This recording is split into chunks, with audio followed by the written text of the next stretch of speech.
Nora thought she had it figured out the morning her account crossed $750,000. She was 58 years old, sitting at her kitchen table, holding a lukewarm cup of coffee. The number on the screen read $752,411. She had spent 26 years getting there, one paycheck and one boring index fund at a time. So she did what almost everyone does at that number. She exhaled. She told herself the hard part was over, and she stopped paying close attention. 14 years later, that single exhale had cost her $381,000. Not because the market crashed, not because she made one catastrophic, obvious bet. Because $750,000 is where the rules of your money quietly change. And nobody hands you the new rulebook the day you finally cross that line. Most people believe this milestone means they are finally permanently safe. The data says the opposite. This is the most expensive stretch of your entire financial life. Not the most exciting stretch, the most expensive one. Here is exactly why. Here is the part that makes $750,000 genuinely dangerous. At $100,000, a 10% drop costs you $10,000. Unpleasant. Survivable. You replace it in 18 months of ordinary saving. At $750,000, that same 10% drop costs $75,000. $75,000 is roughly 70% of the entire median retirement balance. The median 401k balance for Americans aged 55 to 64 is $107,000. So one bad quarter now erases what most of your neighbors spent 30 years building. The percentage did not change. Your exposure changed by 750%. Most people never update their behavior when their exposure multiplies like that. They keep using habits designed for a $50,000 account. Checking the balance daily, chasing yield, moving to cash after the drop, not before. Those habits were nearly free at $50,000. They are ruinous at $750,000. And there is a second problem almost nobody mentions on this topic. Somewhere around this number, the tax code stops being background noise. It becomes the single largest line item in your retirement, larger than any fee you pay. Here is what the data shows, and it is not what the headlines tell you. Let's keep this fair, because net worth is the most misleading number in personal finance. 4 people all reached $750,000 in the same year. On paper, they are identical. In practice, 3 of them are in serious trouble. Nora is 58, a former operations manager, and she earns $94,000 a year. Her $752,000 sits in 3 places she can actually reach. $410,000 in a 401k invested in a total market index fund. $190,000 in a taxable brokerage account, mostly bought before 2019. And $152,000 in home equity on a house worth $400,000. That last number matters more than she realizes, and we will come back to it. Tanya is 32, and she got here differently and much faster. She works in medical device sales, earning $141,000 a year. Her $750,000 is 91% equities, all in a taxable brokerage. She has almost no tax advantage space because she maxed nothing for 6 straight years. Every dollar she sells will be taxed. She does not know that yet. Renee is 34, and her $750,000 looks the healthiest on a spreadsheet. $620,000 of it is equity in a house she bought in 2017. Her actual investable balance is $130,000 spread across 4 accounts. She cannot eat her kitchen. She cannot pay a hospital bill with a hallway. Renee has a $750,000 net worth and a 4-month emergency fund. Priya is 28, and she reached $750,000 almost entirely inside retirement accounts. $694,000 is locked in a 401k and a Roth account. She has $56,000 she can touch before age 59 and a half. On paper, Priya is the wealthiest 28-year-old any of her friends know. In cash flow terms, she is one broken transmission away from a credit card. So here are 4 people with the same headline number and 4 different realities. Same net worth, radically different liquidity, different tax exposure, different time horizons. This is the first thing $750,000 teaches you, if you let it. Net worth is a scoreboard. It is not a bank account, and it never was. The scoreboard tells you how the game went. It does not tell you what you can spend. Now watch what happens to each of them over the next 14 years. Nora keeps doing exactly what worked from year 1 to year 26. She contributes, she rebalances once a year, and she mostly ignores the news. That behavior built her $750,000. That behavior is now insufficient. Tanya keeps buying. Her balance swings $22,000 on an ordinary Tuesday. She checks her phone 11 times a day, which is not a personality flaw. It is a predictable response to watching a number that moves faster than your paycheck. Renee refinances, taps $40,000 of equity, and calls it a smart use of dead money. Priya opens a brokerage account, funds it with $200 a month, and feels behind. She is not behind. She is the only one of the 4 building the right account. None of these 4 people are stupid. All 4 are doing something reasonable. And 3 of them will lose 6 figures they never had to lose. Here is what nobody tells you about this number, and it starts with a single line. $750,000 is the point where your money out-earns you. Run the numbers. A 1% market day moves $7,500. The median American household does not save $7,500 in a quarter. So the biggest lever in your financial life just switched hands permanently. For 26 years, Nora's savings rate was the most powerful force in her portfolio. On the morning she crossed $750,000, it stopped being true.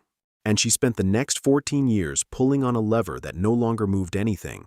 That is the trap. Not a crash, not a scam. A lever that quietly went dead.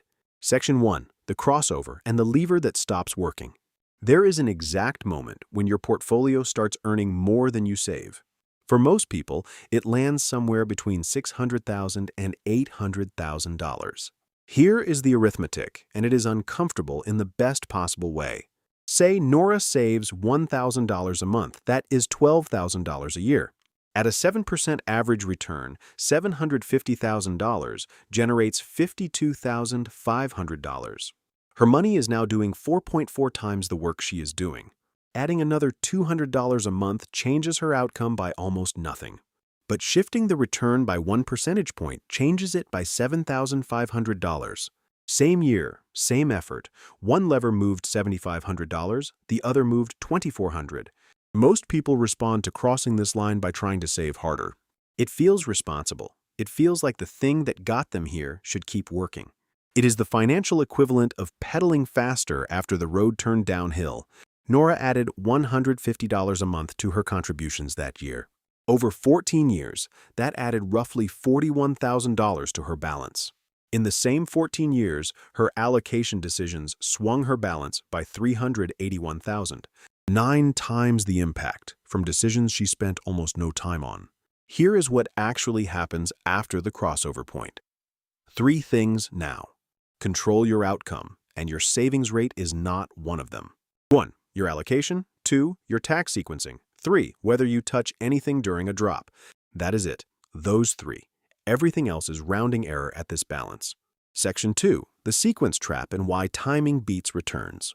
Most people believe the average return is what determines whether their money lasts. It is not. The order of those returns matters more, and it is not close. Research on sequence of returns risk found that negative returns in the first 5 years of retirement account for roughly 70% of retirement plan failures. 70%. Not fees, not fund selection, not stock picking, the order of the years. Here is why, in plain arithmetic, with real numbers take $750,000 and withdraw $30,000 a year. That is the classic 4% starting withdrawal, and it is the number most people use. Now imagine the market drops 20% in the first year of retirement. $750,000 becomes $600,000 overnight. The $30,000 withdrawal still happens, ending year 1 at $570,000. That $30,000 withdrawal is now 5.3%, not 4%. And here is the part that does the damage. Shares were sold at the bottom to fund it. Those shares are gone. They do not participate in the recovery. When the market rebounds 30%, it rebounds on $570,000, not $750,000. Run the same 20% drop in year 15 instead of year 1. Same average return over the full period. Same withdrawals. dramatically different ending balance. The difference in portfolio longevity can be a full decade on identical average returns. This is the single most important thing to understand at $750,000. Because at this balance, you are close enough to withdrawing that the sequence now applies to you. Not in theory, not in 20 years, in the next market cycle. And there is a defense, which almost nobody sets up before they need it. It is not complicated, and it is not exciting. It is a cash and bond runway. 2 years of spending held outside of stocks, so equities are never sold into a decline. On $30,000 of annual spending, that is $60,000 set aside. 8% of the portfolio doing nothing, protecting the other 92%. Most people skip this because 8% sitting in cash feels like a waste. It is not a waste. It is the difference between selling and not selling. Section 3. The tax code takes over, and it does it with cliffs. Here is what nobody tells you about $750,000. Below this number, taxes are a fee. Above it, taxes are a structure. And the structure is built out of cliffs, not slopes, which is what makes it dangerous. A slope means $1 extra of income costs a few cents.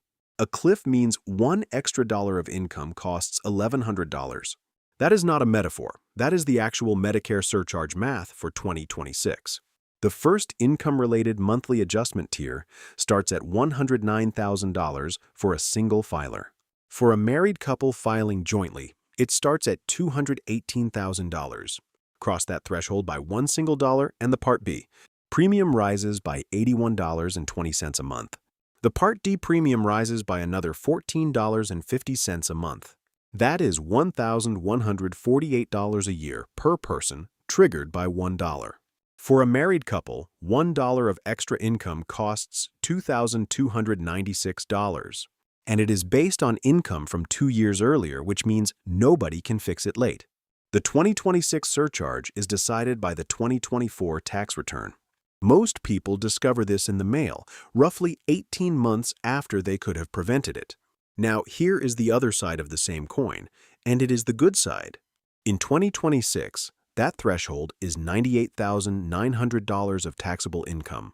A married couple at or below that number pays 0% on long-term capital gains.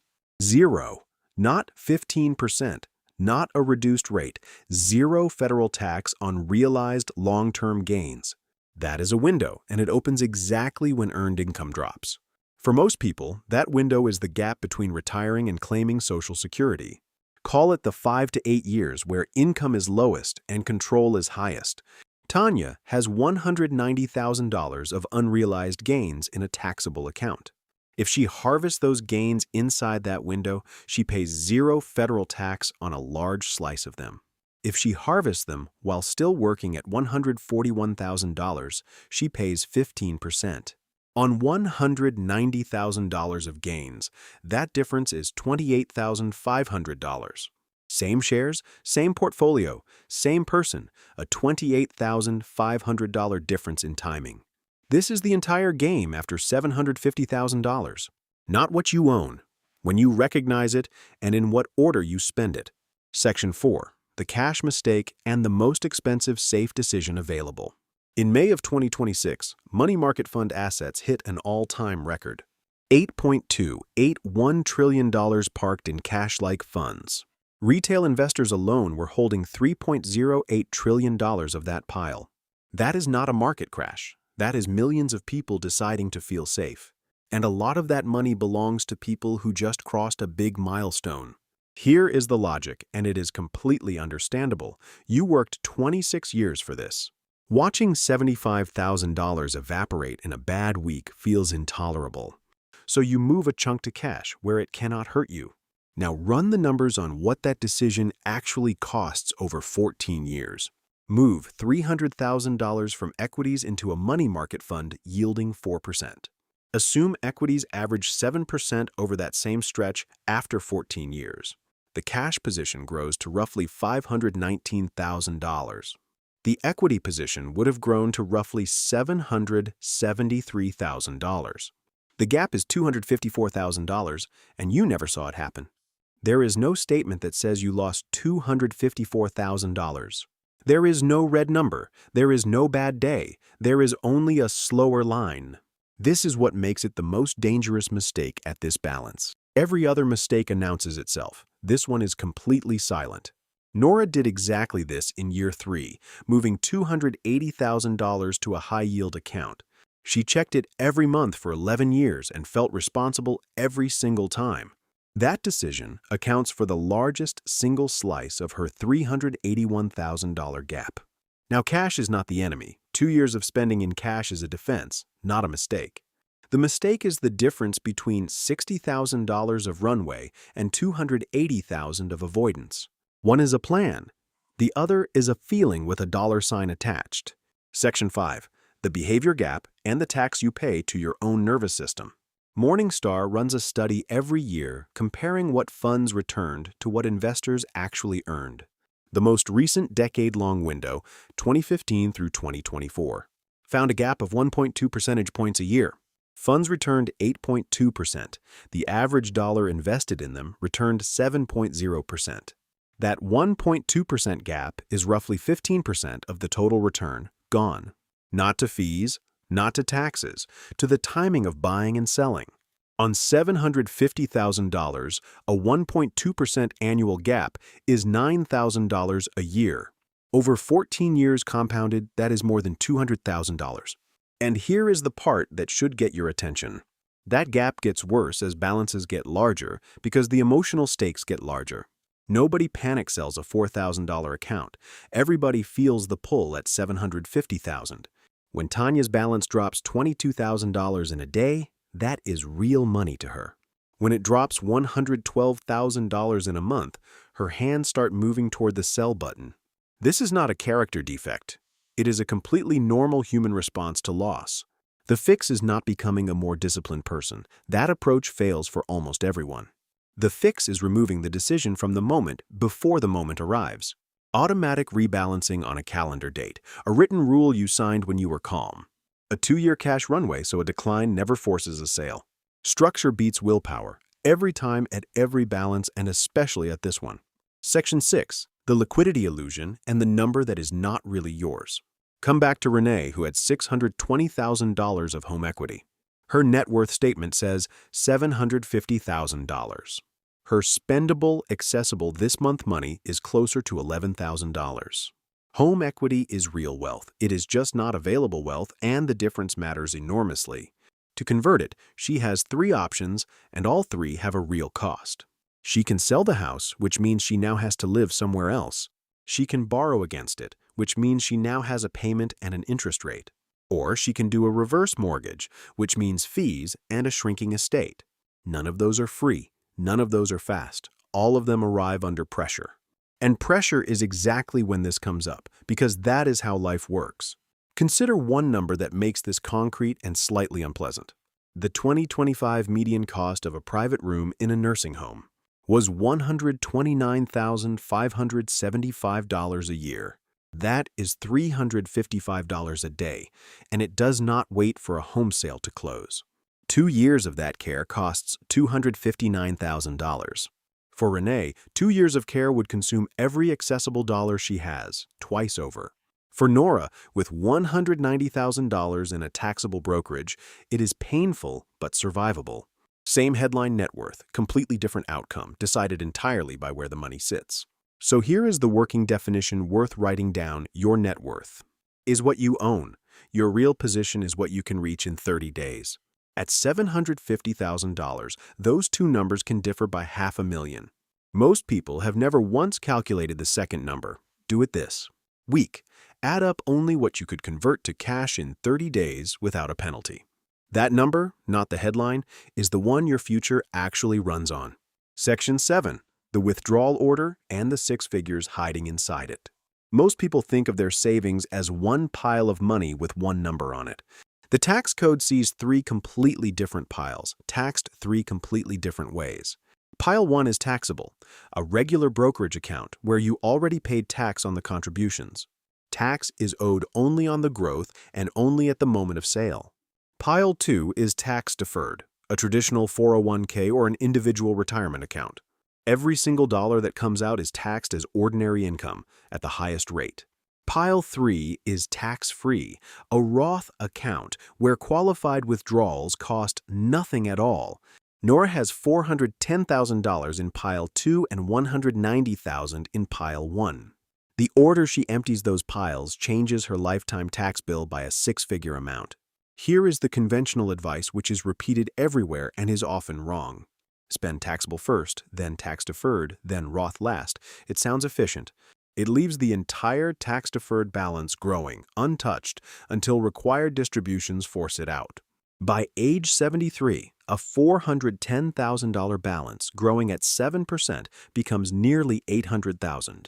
Now the government requires withdrawals, and they land on top of Social Security. Those forced withdrawals can push a retiree straight over a Medicare surcharge cliff nobody saw coming. And they can drag more of a Social Security benefit into taxable territory. The alternative is boring, and it is worth real money. In the low-income years, she deliberately pulls from the tax-deferred pile, even without needing it. She fills the lower tax brackets on purpose, then moves the money into a Roth account.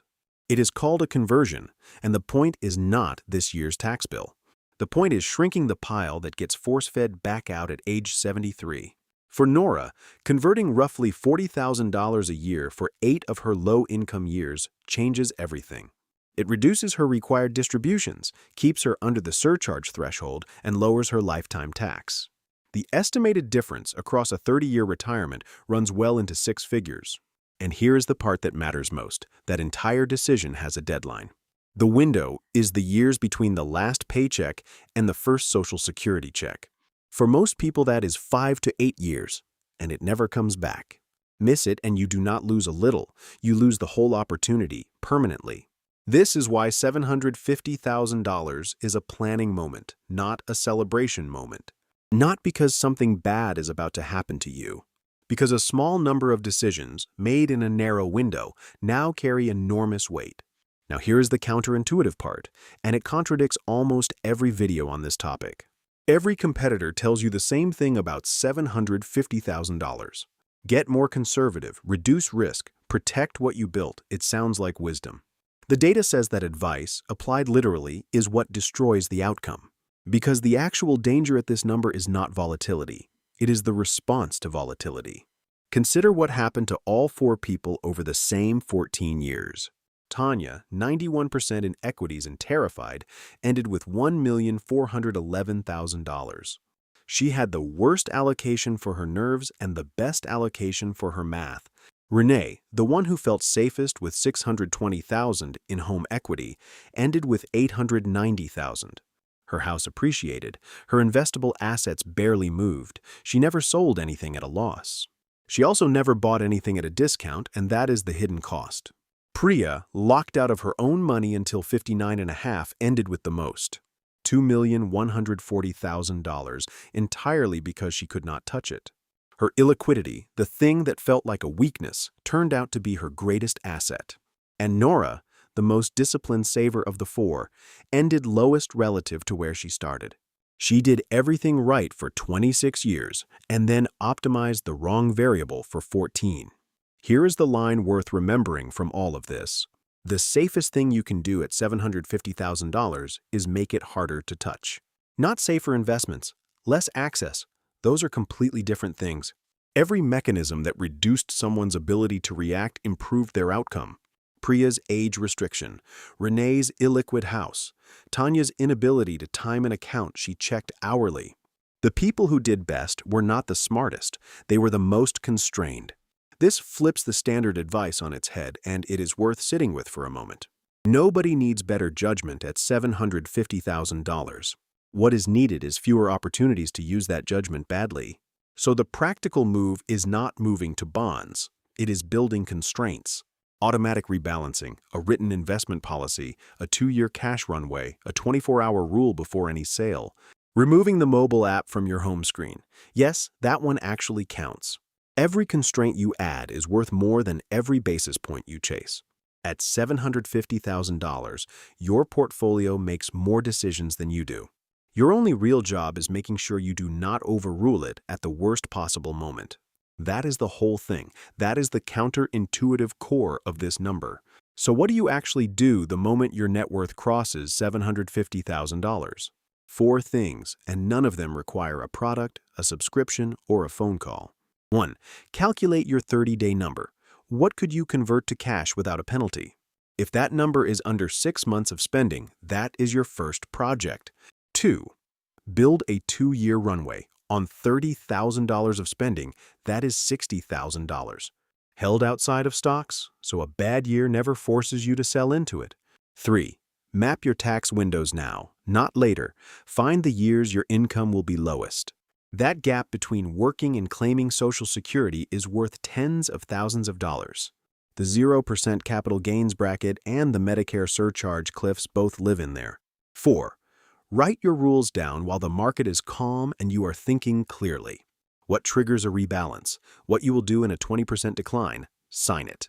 Then make it slightly harder to reach your accounts than it is today. Notice what is not on that list. No annuity. No advisor with a percentage. No complicated strategy that requires you to be right about the next 12 months. $750,000 does not need cleverness. It needs structure and patience. The hard part is genuinely behind you. You built it. That part was real. The part in front of you is different work. It is quieter, and it is mostly about restraint.